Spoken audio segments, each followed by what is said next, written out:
যদি আপনার পাশে বা আমরা দেখি আমাদের রাষ্ট্রে হয়তো কেউ অসুস্থ আছে, বিধর্মীদের সেবা শুশ্রূষার ব্যাপারে ইসলাম কি বলে?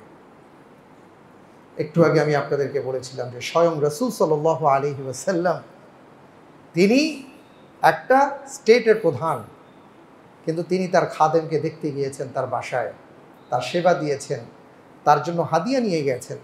শুধু তাই না, রাসূল সাল্লাল্লাহু আলাইহি ওয়াসাল্লাম মুআজ ইবনে জাবাল রাদিয়াল্লাহু তাআলা আনহুকে, একটা লম্বা হাদিস আছে, আমার ইচ্ছে আছে ওই হাদিসটার উপরে একদিন একটা খুতবা দিব ইনশাআল্লাহ, এত চমৎকার হাদিস। প্রতিবেশীর অধিকার সম্পর্কে তিনি এতগুলো কথা বলেছেন। সেখানে বলেছেন, তোমার প্রতিবেশী যদি অসুস্থ হয় তাহলে তাকে দেখতে যাওয়াটা এটা তার অধিকার, তুমি তাকে দেখতে যাবে। অর্থাৎ তুমি তার প্রতি যে বদান্যতা প্রকাশ করছো, তুমি তার প্রতি উদারতা প্রকাশ করছো, এটা না, এটা তার অধিকার যে তুমি তাকে দেখতে যাবা, তার খোঁজ খবর নিবা, তার চিকিৎসার ব্যবস্থা করবা। এবং রাসূল সাল্লাল্লাহু আলাইহি ওয়াসাল্লাম যখনই শুনতেন কেউ অসুস্থ হয়েছে, সে মুসলিম অমুসলিম এগুলো তিনি দেখতেন না, তিনি সাথে সাথে হয় কাউকে পাঠাতেন অথবা তিনি নিজে গিয়ে তাকে দেখে আসতেন। সুবহানাল্লাহ। ইসলাম তাদের জন্য এই অধিকারের কথা বলেছে।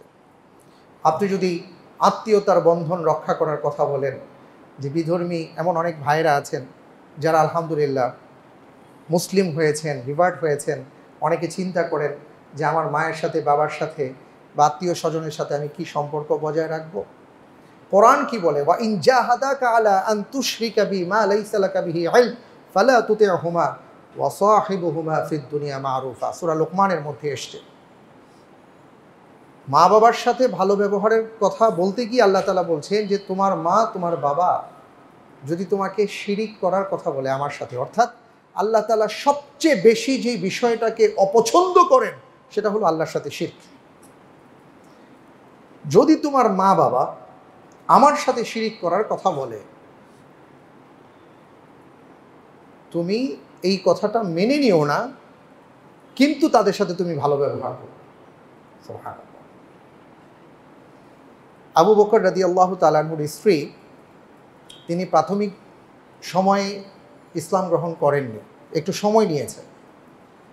তা আসমা বিনতে আবু বকর রাদিয়াল্লাহু তাআলা আনহা, তিনি রাসূল সাল্লাল্লাহু আলাইহি ওয়াসাল্লামের কাছে আসলেন, বললেন, জি ইয়া রাসূলুল্লাহ, আমার মা মাঝে মাঝে আমার কাছে আসেন, তা আমি কি তাকে আমার ঘরে স্থান দিব বা আমি তার জন্য কি করতে পারি? আল্লাহ রাসূল সাল্লাল্লাহু আলাইহি ওয়াসাল্লাম বলেছেন, অবশ্যই তাকে তুমি তোমার ঘরে স্থান দিবে, তার খিদমত করবে এবং তার জন্য আল্লাহর কাছে বেশি বেশি করে দোয়া করবে যাতে আল্লাহ তাআলা তাকে দ্বীনের পথে নিয়ে আসেন। ইসলাম এই কথা বলে যে কারো আত্মীয় স্বজন যদি বিধর্মী হয় তার সাথে ভালো ব্যবহার করতে হবে, বন্ধনটা রক্ষা করতে হবে, কারণ এটাও তার জন্য দাওয়া হবে। আপনি যদি বলেন যে ইসলাম আমাকে শিক্ষা দিয়েছে আপনার সাথে ভালো ব্যবহার করতে, তখন তার ভেতরে এটা জাগতে পারে বিষয়টা যে এত সুন্দর একটা জীবন বিধান। অন্যান্য ধর্মে তো নানা ধরনের বক্তব্য আছে, কিন্তু আমাদের ধর্মে বলেছে তুমি তার সাথে ভালো আচরণ করো, তার সাথে সম্পর্ক বজায় রাখো, সম্পর্ক ছিন্ন করো না।